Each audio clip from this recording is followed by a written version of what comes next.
En el vídeo anterior vimos las herramientas que más utilizaba en mi día a día para mejorar mi productividad y hacer las gestiones diarias como SEO y como desarrollador de Calistenia, pero no profundicé en ninguna de ellas porque si no el vídeo hubiese sido larguísimo. En este vídeo pretendo atacar un poco más el tema de qué herramientas utilizo para programar, destacando sobre todo cómo integro la inteligencia artificial en mi flujo tradicional de trabajo, pero desde una perspectiva quizás ligeramente diferente. La mayoría de vídeos que he encontrado por ahí son vídeos muy prácticos en los que se señalan herramientas concretas y cómo sacarles el máximo partido. Y aunque esto está bien y es muy útil, creo que es más interesante centrarse en lo que realmente importa, el core, lo que no cambia, quizás un poco la parte más fundamental. Creo que es un vídeo que puede ser más atemporal y que les puede aportar valor desde una perspectiva más amplia.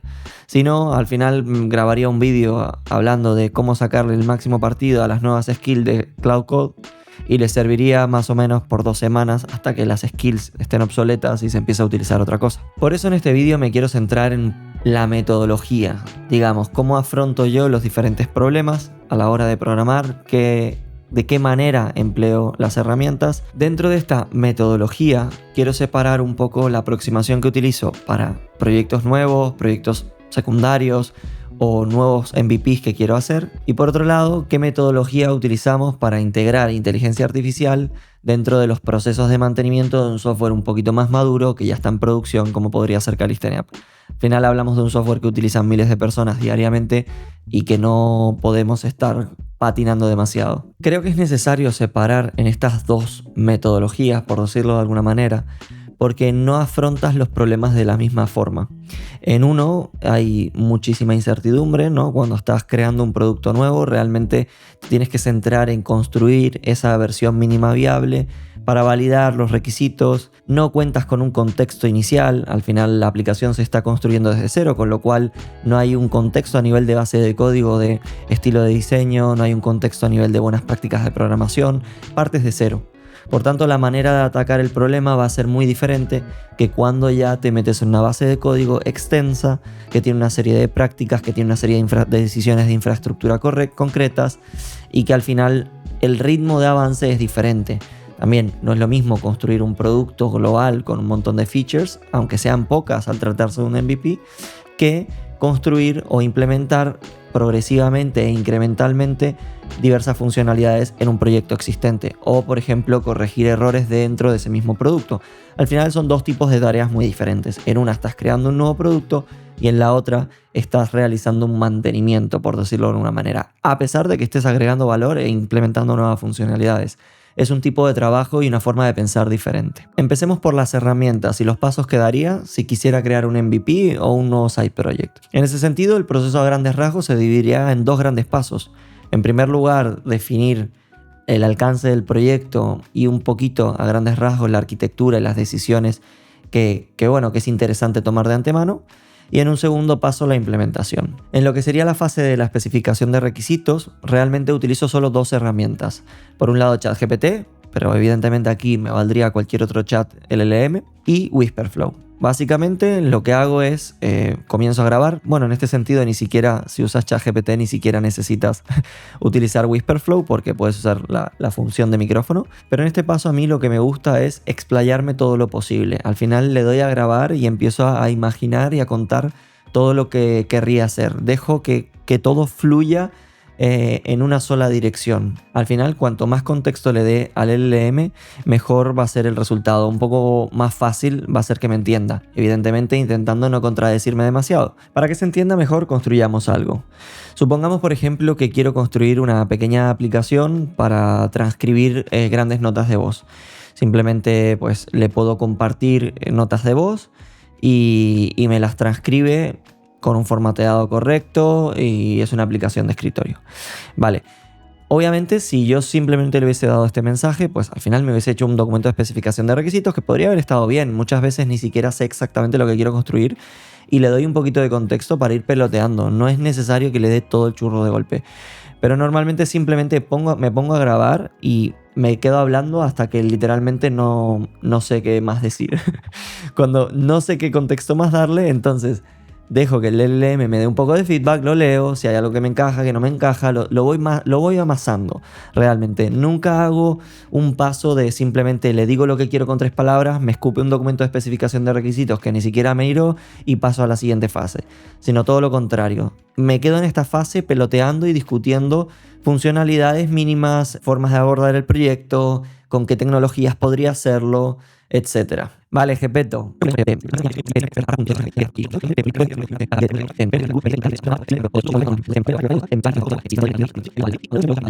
Vale, como ven, lo acabo de adelantar seguramente porque llevo hablando 3 minutos 14. En este tipo de audios no me vuelvo loco en decirlo perfecto, en no trabarme, en no contradecirme, no. Todo lo contrario, es como yo estoy hablando conmigo mismo, estoy pensando en voz alta.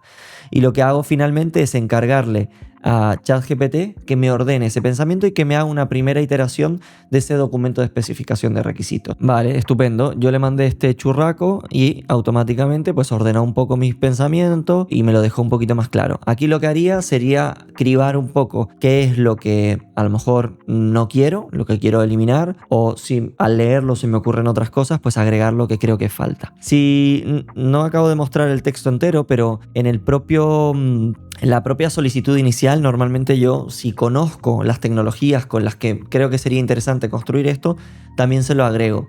Normalmente, pues ahí el valor del que tiene un background técnico es súper importante.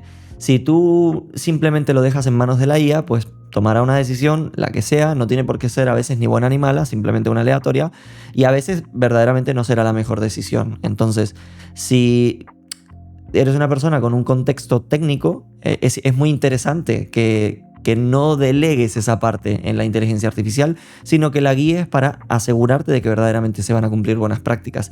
Yo en estos documentos de especificación de requisitos, cuando le pido cosas, pues uso terminología técnica. Muchas veces elijo yo el stack que quiero utilizar, o la arquitectura de código que quiero utilizar, o las buenas prácticas que quiero utilizar.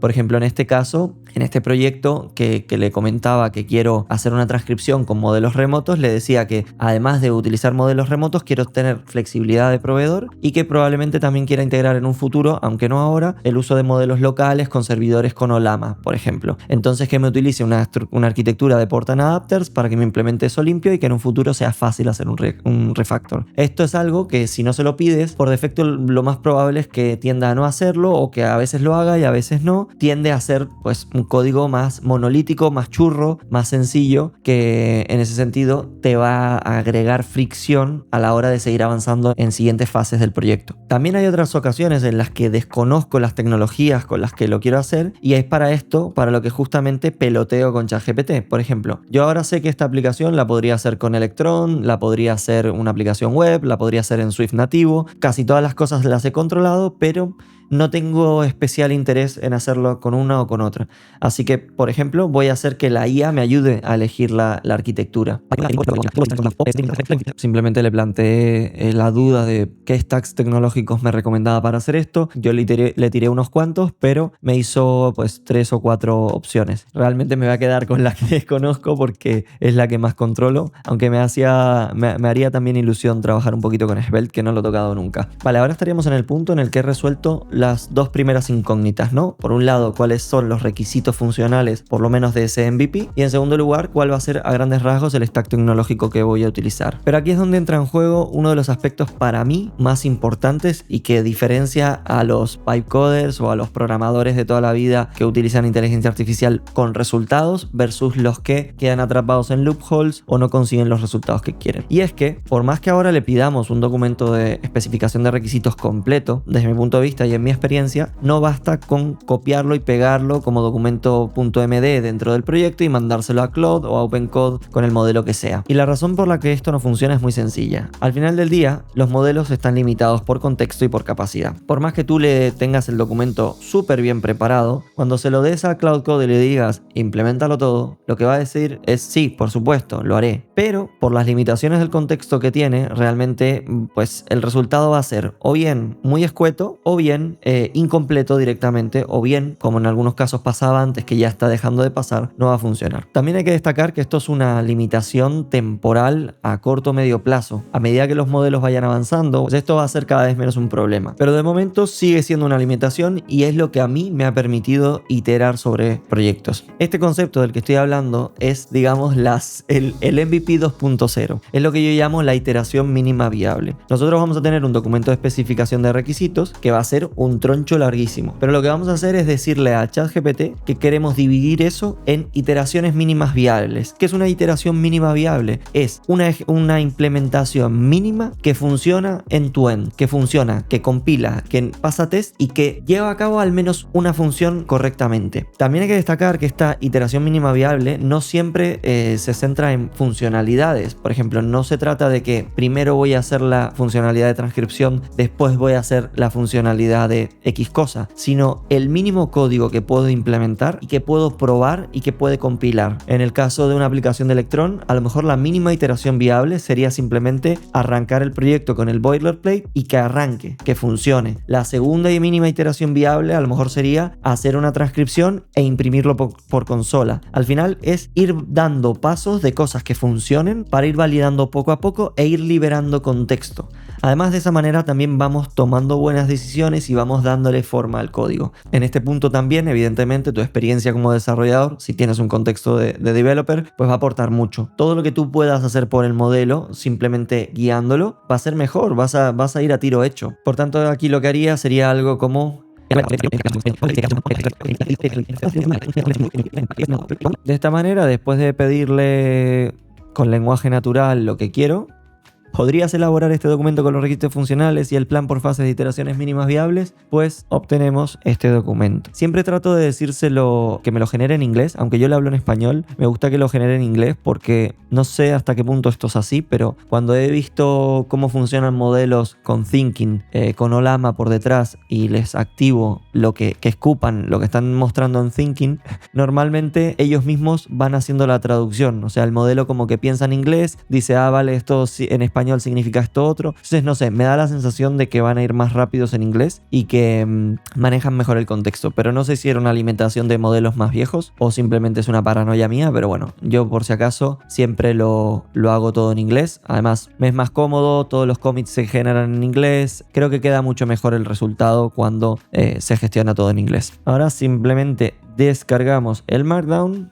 Y ahora sí, habríamos terminado lo que es la fase de definición de requisitos y de definición de cuál va a ser el plan de implementación. Esto, como siempre, se puede hacer directamente en Cloud Code. Se podría haber hecho con Gemini, con Claude en interfaz de chat. Yo simplemente lo hago con ChatGPT, me parece que funciona bien y me gusta separar herramientas. Ahora tocaría pasar, por fin, a la parte de implementación. En este sentido, realmente no tengo demasiadas preferencias. En los últimos meses he cambiado muchísimo de herramientas. Uso tanto Cursor como OpenCode, como Cloud Code. Al final todas están en esa carrera de luchar por ser el mejor editor o por tener la mejor experiencia, pero en realidad todas usan los mismos modelos por detrás, así que es más una cuestión de experiencia de usuario que de otra cosa. Pero como soy un friki de todas estas cosas, pues las voy probando todas. De momento, si tuviese que elegir una favorita, para mí la que más me gusta es OpenCode, pero bueno, como pago la suscripción de Cloud Code y es mucho más barato mientras estés dentro de la cuota, pues las utilizo las dos a la par. Cuando quiero utilizar modelos de multiproveedores, utilizo OpenCode. Cuando quiero gastar créditos de Opus 4.5, pues utilizo Claude. Pero realmente cualquiera de las dos cumple su objetivo con diferencia. Para el caso, voy a utilizar Claude. Me acabo de crear simplemente una carpeta vacía con el documento de especificación de requisitos, pero antes de decirle a Cholón implementa este proyecto, para todo lo que es la parte de boilerplate, para todo lo que es el setup inicial, prefiero siempre decirle a Cloud Code que me guíe en el proceso de inicializar el proyecto, más que lo cree de cero. En lugar de hacer que Cloud Code se pegue todo ese curro y esos tokens y ese contexto de implementar el wireframe básico del proyecto, prefiero decirle las tecnologías, o sea, que teniendo en cuenta las tecnologías que vamos a emplear para esto, que me guíe paso por paso en cómo setear ese stack.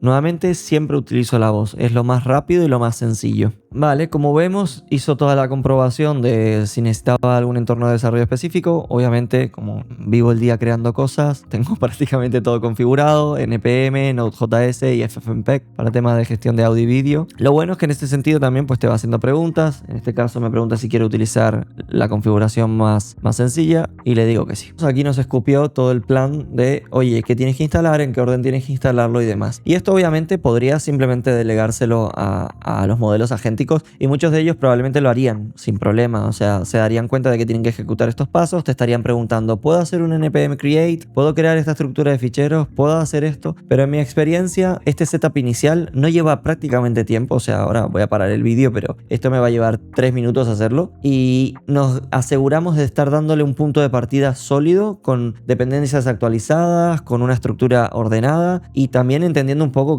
cuál es el framework o el stack que estamos utilizando. Entonces yo siempre prefiero hacerlo, no creo que me ahorre tanto y tengo la ventaja de que como no soy una persona que esté ajena al mundo del desarrollo, pues tampoco es que me asuste hacer un setup sencillo de estos. Así que sin más, lo voy a hacer. Vale, en este punto ya tras ejecutar todo esto tendríamos ya por fin la posibilidad de comenzar a implementar poco a poco el proyecto. También lo que decía al principio, podría estar haciendo esto con Cursor, podría estar haciendo esto con OpenCode. Realmente desde mi punto de vista no existe una gran diferencia. Lo más relevante al final es el modelo que utilices y la metodología que utilices. Es decir, qué es lo que le dices al modelo, qué contexto le das al modelo y qué modelo estás utilizando. La herramienta concreta, bueno, en mi experiencia no ha variado tanto. Las voy probando, las voy alternando realmente para ver si alguna mejora o en ocasiones supongo que por temas de cargas de servidores algunas van más rápidos que otras, pero salvo eso no veo grandes ventajas en ninguna de ellas. Vale, genial. Configuré todo el proyecto, instalé las dependencias, así que ya podemos comenzar con la implementación de la primera mínima iteración viable. En este punto, ahora ya realmente quedaría simplemente dejar trabajar al modelo, cuando termine, validar que lo que dijo que iba a hacer es lo que va a hacer, continuar y simplemente ir iterando de esta manera. Normalmente suelo trabajar en modo auto-accept.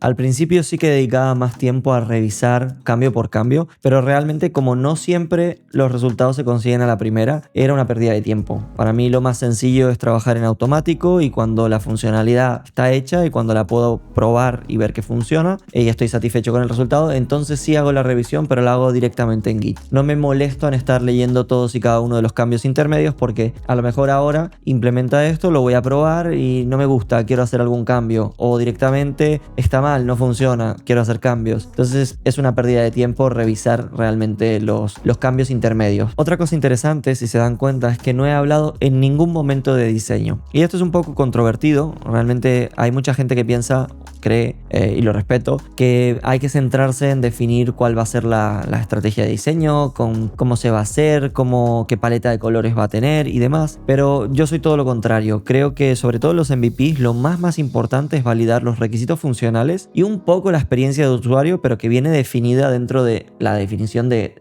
para qué sirve tu producto. Me olvido completamente del diseño. De hecho, en algunas ocasiones le he dicho explícitamente, hazlo con el diseño más simple posible, quiero que te centres en la solución, porque realmente digamos que prefiero concentrar todos los tokens y el contexto en que el problema se resuelva correctamente, no tanto en que se vea mejor o peor. Ya lo he hecho múltiples veces el aplicar esto de esta manera y en una segunda iteración comenzar a trabajar con el diseño y realmente me funciona. O sea, también lo he hecho en otras ocasiones, tener un producto terminado y decirle, oye, quiero migrar la estética de diseño, quiero cambiar la paleta de colores, quiero aplicar un estilo más neomorfista o lo que sea, y funciona perfectamente. Al final lo que tú le tienes que dar al LLM es un problema concreto y que no tenga demasiado margen para irse por las ramas. Es mi opinión y a mí me ha dado buenos resultados. Entonces, en este producto que estamos construyendo, simplemente nos centramos en requisitos funcionales, lo vamos a probar, sea feo, sea bonito, sea rojo, sea azul, me da igual, simplemente quiero que funcione. Y una vez que funcione, pues ya entonces empezaremos a iterar lo que es la parte de diseño. Nada, como vemos ya terminó aquí.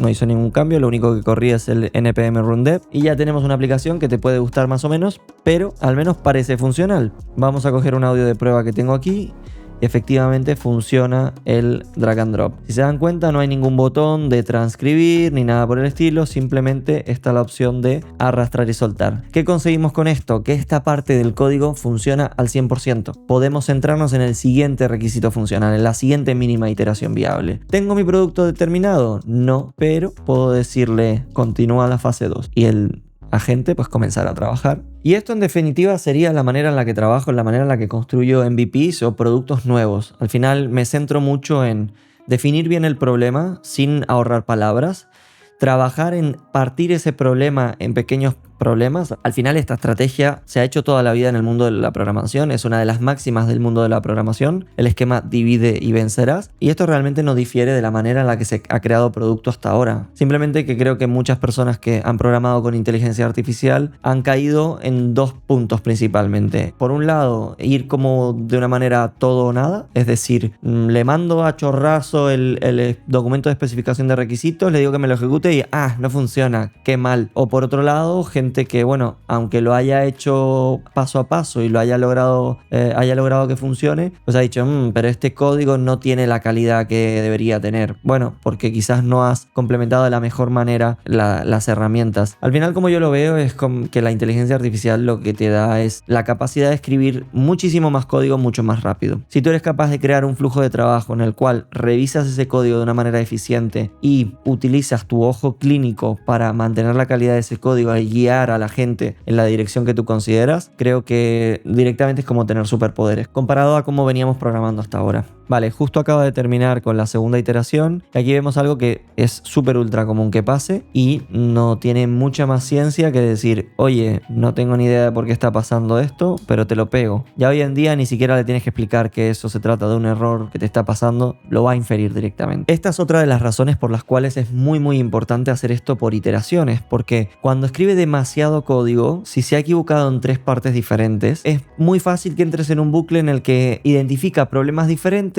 los cambia, pero no están directamente relacionados con el problema que tú estás teniendo, entonces le dices no ha funcionado, intenta otra cosa, y a lo mejor revierte ese cambio, intenta otra cosa, pero no estaba mal la corrección que había hecho, simplemente era otro problema con el que todavía no te has encontrado. Entonces, como digo, es muy importante hacer las iteraciones lo más pequeñas posibles para que en caso de que surjan errores como el que ha surgido, pues los puedas corregir de una manera súper eficiente. Directamente aquí fue one shot, o sea, le dije el error que estaba, me dijo esto es un problema de esto o lo otro, lo corrigió y ya arranca el proyecto sin problema. Voy a poner la clave y vamos a probarlo. Vale, pego la clave, vamos a ver si esto funciona. Vale, y aquí nos surge otro error. Esto pasa constantemente, o sea, es parte de programar con IA, porque al final que el código compile no te garantiza que realmente funcione. Pero es interesante que pase esto porque aquí puedo mostrar otra de las herramientas que suelo utilizar constantemente y es directamente sacar una captura de pantalla de lo que está pasando y decirle no funciona. Cuando hago clic en transcribir aparece este mensaje. Le pego la imagen directamente y se la mando. Este error realmente no es muy descriptivo para Cloud Code, pero bueno, entiende que hay ahí algún problema de permisos quizás a la hora de leer el fichero, así que probablemente entienda qué es lo que está pasando y cómo tiene que solucionarlo. Ok, parece que lo solucionó. Al final probamos y ya funciona, ¿vale? Tenemos poco a poco se va construyendo. Esta interfaz te puede gustar más, te puede gustar menos, pero es funcional, es clara, no nos importa. Ya podremos trabajar más adelante en el diseño. Esto sí que me gusta mucho de Cloud Code últimamente y es que te predice el siguiente prompt. Entonces, para este tipo de cuestiones ya sistemáticas es bastante cómodo, la verdad. Hasta aquí todo genial. Creo que la idea se va entendiendo, ¿no? Definimos los requisitos, lo partimos en iteraciones mínimas y las vamos implementando. Pero hay un problema y es que no podemos seguir eternamente diciéndole sí, implementa, sí, implementa, sí, implementa. Porque pasan dos cosas. La primera es que no estamos revisando en absoluto en ningún momento el código que se está generando. Y de alguna manera, siempre que, si tienes al menos background técnico, siempre es recomendable ir revisando lo que va creando, cosa de que no vaya quedando código legacy o código muerto por ahí. Y en segundo lugar, no estamos guardando partida, solo estamos llenando el contexto. Con lo cual, a medida que avancemos, por más que creamos de que todo va genial, va a llegar un momento en el que las respuestas van a empezar a ser peores y además vamos a gastar mucho más dinero dinero. Además de que en algún momento concreto se va a condensar tanto el contexto que nos va a obligar a compactar. Entonces, en este caso, para mí lo más recomendable es cada cierto tiempo. Ahora no lo hice porque eran 2-3 iteraciones muy simples, pero yo llegado a este punto ya digamos que haría lo de salvar partida. Haría una revisión del código que tenemos hecho hasta ahora y generaría un commit. Normalmente, como soy vago, los commits directamente también los hago con inteligencia artificial. Le digo que me revise las diferencias, que genere un mensaje, que comite y que haga push. Pero lo que es la revisión en sí que la hago manualmente. Para lo que es la revisión del código, a mí personalmente me gusta utilizar LazyGit, pero porque soy un friki de la terminal. Para esto podrías utilizar Cursor, que lo tiene bastante cómodo, la verdad, lo que es el apartado de review, o podrías utilizar GitHub Desktop o la herramienta que te apetezca. A mí simplemente, como últimamente me muevo bastante en entorno de terminal, pues me parece útil, rápido y todo a toque de teclado para revisar lo que es todo el código que se ha generado. Ahora no lo voy a estar mirando, pero normalmente revisaría con tranquilidad todo lo que va generando y lo guardaría. Bueno, a grandes rasgos creo que se entendió la idea. Esta es la manera que yo utilizo para vibe codear o para crear MVPs, pruebas de concepto, proyectos de cero. Al final me centro más en lo que estoy construyendo que en los detalles técnicos de lo que estoy construyendo, pero sin dejar de darle ese contexto si lo conozco. Si lo desconozco, pues me informo, me voy apoyando con ChatGPT, me voy apoyando con búsquedas e investigación manual y voy complementando y dándole forma un poco a todo esto. Cosas interesantes que podría tener en cuenta, pues la primera es que cada cierto tiempo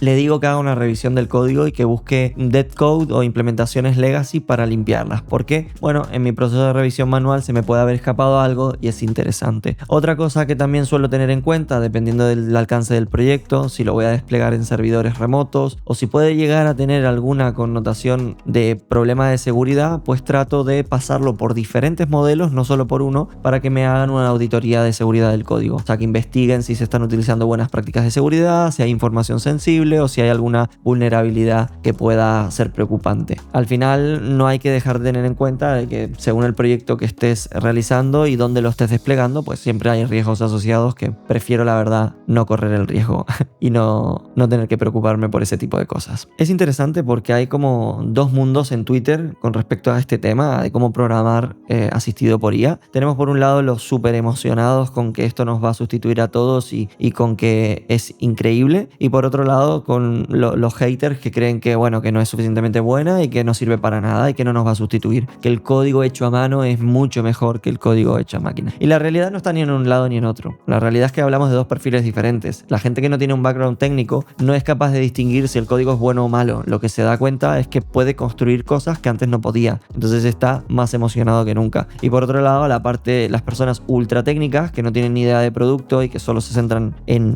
construir código, en escribir código, pues se dan cuenta de que la calidad del código producido no es exquisita y por tanto creen que nunca nos va a sustituir. Yo estoy un poco más en el medio, creo que aquí se abriría un debate muy interesante, entonces no voy a extender, probablemente saque otro vídeo de reflexión sobre esto porque es un tema que da para mucho. Así que sin más, hasta aquí las herramientas y la forma que tengo de trabajar para construir código con IA. Pasemos por tanto al segundo punto, que es cómo mantengo código con IA. ¿Por qué lo separo? Porque no tiene absolutamente nada que ver trabajar en una base de código existente con unas buenas prácticas de programación, con una estructura, con unas decisiones internas, con un sistema de diseño, que trabajar de cero a toda pastilla en un proyecto que simplemente queremos hacer una prueba de concepto y ver si funciona o no funciona. En esta parte voy a poner como ejemplo un poco lo que hacemos en Calistenia, que no tiene por qué ser la manera correcta, pero lo voy a explicar con palabras básicamente porque me da bastante pereza estar pixelando las cosas que no quiero que se muestren, entonces lo voy a contar un poco a grandes rasgos, nombrar diferentes herramientas que hemos probado y también contar un poco la manera en la que programamos de base y la manera en la que creo que se está transformando la programación. De forma general, trabajamos como casi todas las empresas con algún software de gestión de tareas, en nuestro caso es Linear, pero podría ser cualquier Jira de turno. Nosotros definimos proyectos con diferentes alcances y dentro de cada proyecto hay subtareas. Estas tareas las puede hacer todas la persona encargada del proyecto o a veces nos las dividimos entre los dos desarrolladores que somos, aunque como yo digo, somos un desarrollador de medio, siendo yo el medio claramente. Entonces, obviando esta parte parte de gestión pura que siempre ha estado. Lo que es la implementación, pues la hacemos de la misma manera que la veníamos haciendo hasta ahora, digamos, a mano, pero poco a poco, a medida que los modelos van avanzando y nos van dando cada vez más apalancamiento, pues vamos delegando cada vez más responsabilidad en ellos. Comenzamos el año pasado utilizándolos como una mera asistencia, pero terminamos el año pasado utilizándolos como el que hace el trabajo más grande y la fuerza bruta. Al final nosotros definimos lo mejor posible esa funcionalidad o esa corrección que queremos hacer a nivel técnico, utilizando el lenguaje más técnico y más específico que podemos. O sea, ahí no es nada de vibe coding, sino mira, quiero que hagas este refactor en este sitio, que hagas esto y esto.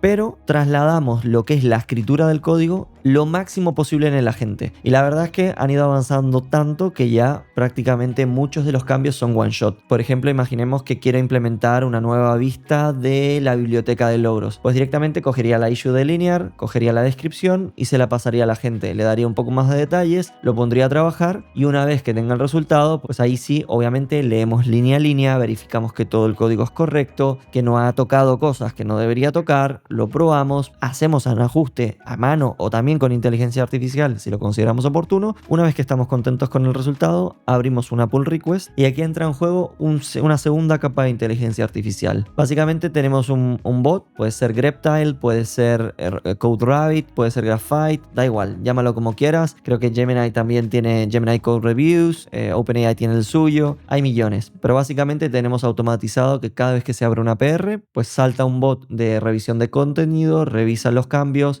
da una puntuación, busca vulnerabilidades y hace sugerencias sobre cosas que podrían estar mal. Esto es muy interesante no solo para cuando la funcionalidad la implementó al 100% la IA, sino también cuando la implementamos nosotros. Al final somos humanos, siempre las code reviews han estado porque ninguno hace un código perfecto, siempre se te pueden pasar cosas por alto, entonces tener unos segundos ojos que revisen tu trabajo es increíble. En este punto nosotros intentamos que el modelo con el que creamos el código y el modelo que revisa el código sean diferentes, porque al final en cierta medida pues tenemos más probabilidades de que tengan puntos de vista diferentes y que pillen, digamos, errores diferentes, porque al final la IA que lo implementó va a creer que está perfectamente hecho, cuando en cambio la IA que lo revise quizás ve otras cuestiones. Además, también hay una revisión humana, ninguna de nuestras PRs se mergea sola, siempre trabajamos un poco en parejas, porque somos dos.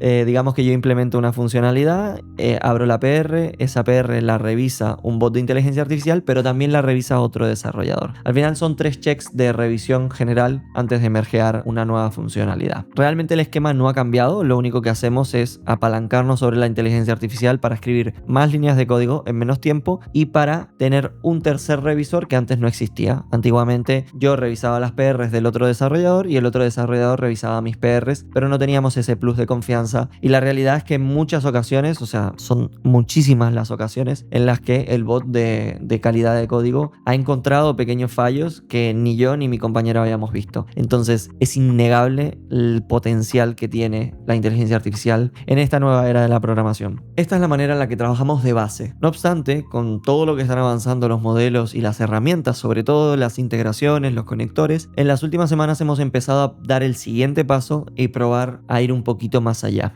Ahora lo que estamos empezando a probar es a directamente centrarnos en todas las tareas de gestión y de supervisión, dejando, digamos, el trabajo de soldado raso para la inteligencia artificial. Estamos probando las integraciones entre la herramienta de gestión del trabajo, los entornos de implementación con inteligencia artificial y los entornos de revisión. El flujo general sería, nosotros definimos una tarea en Linear, una vez que estamos contentos con la especificación de requisitos, se la asignamos, por ejemplo, a Codex a través de una integración que tienen y Codex se pone a trabajar en paralelo. Coge el contexto de la conversación de Linear, coge el contexto de la descripción, coge el contexto de toda la base de datos de código y realiza la implementación. Una vez que realiza la implementación, verificamos que nos gusta y le pedimos que cree la PR. Cuando crea la PR, salta el segundo bot que hace una segunda revisión de la implementación que se acaba de hacer y si no vemos de ningún error ni ningún stopper y probamos la funcionalidad con QA manual para ver que efectivamente funciona y era lo que que queríamos y se ve como queremos, pues simplemente mergeamos y seguimos para adelante. Y esto creo que va a ser la forma estándar de trabajo de muchísimas empresas, quizás en los próximos 2, 3, no sé, quién sabe, 5 años, en la que, bueno, los desarrolladores básicamente pasaremos a un rol de gestión de tareas y luego validación de resultados con QA manual y con verificación y lectura del código, ¿no? Obviamente no vamos a mergear ni una sola línea de código en el proyecto que nos da de comer, en un proyecto que está en producción y que usan miles de personas al día sin haber revisado ese código.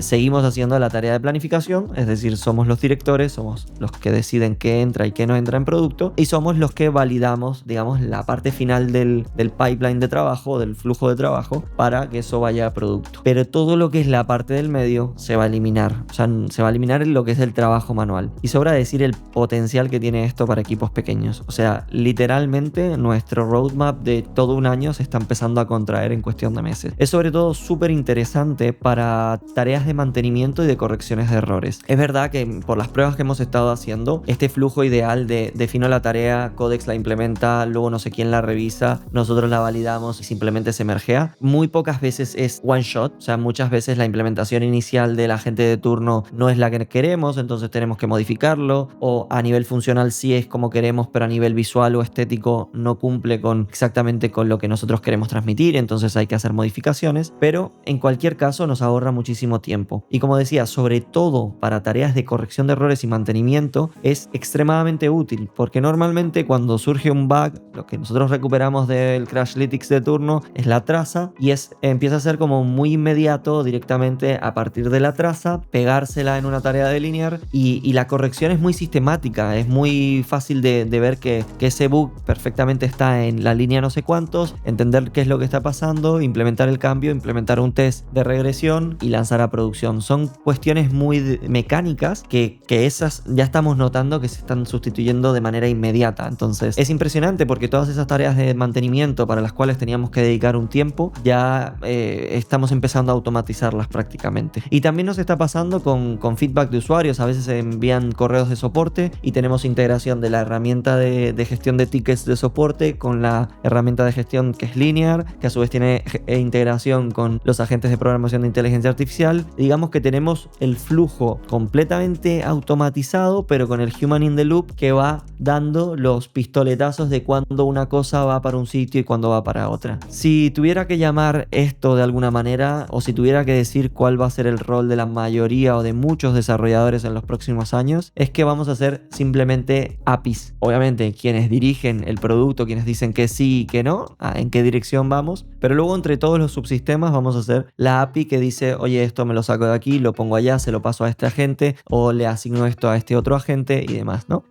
¿Cómo pueda evolucionar en los próximos años? Pues nadie lo sabe. Si seguimos al ritmo que seguimos, en 5 años sí que nos sustituyen a todos. Si se empieza a normalizar o a aplatanar un poco la curva, pues probablemente no sea tan disruptivo como parece que vaya a ser, ¿no? Así que hasta aquí el vídeo de hoy. Como dije, no era un vídeo puramente técnico y de herramientas concretas, porque creo que la herramienta es lo menos relevante. Lo más importante es la perspectiva de cómo se están abordando estos problemas, tanto a nivel de personas de producto como a nivel de programadores como tal. Obviamente espero que algo de esto te haya ayudado, tanto si estás de acuerdo como si no. Sería súper interesante conocer tu opinión.